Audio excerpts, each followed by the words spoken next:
Ассаламу алейкум. Биз мына азыр Баткендин Зардалы багыты боюнча Кара Тегинге ашып кеткен ашуусун бойлой айтылуу Бактыяр Сейит Кудаяр хандын чебинде турабыз. Бул чеп мындан 150 жыл илгери, башкача айтканда Кудаяр хан бийлик жүргүзгөн доорлордо курулган деп айтылат.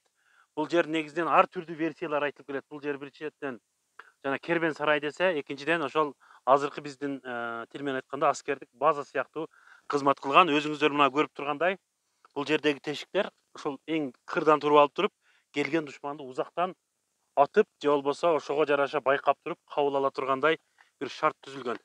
Мына бул жерде көрүп турганыңыздардай дарыя агат, ал эми оң жакта Соктун башы, Соктун дарыясы агып келет.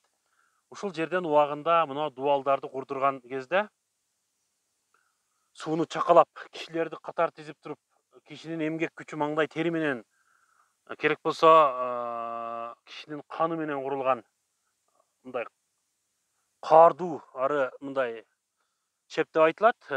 Андан сырткары мына дубалдардын эмгичекти канчалаган топон суу, канчалаган жаан көрсө дагы сакталып турганынын сыры бул төөнүн сүтүнөн, төөнүн майынан аралаштырып, эчкинин сүтү, эчкинин майынан аралаштырып кургандыгынын себебинен деп айтып келишет. Мына өзүңүздөр көргөндөй, азыр бул жерде өрүк зар, өрүк бак жайгашкан, тигилген. Бул жерге келген каналдын суусу азыр канал ачылган.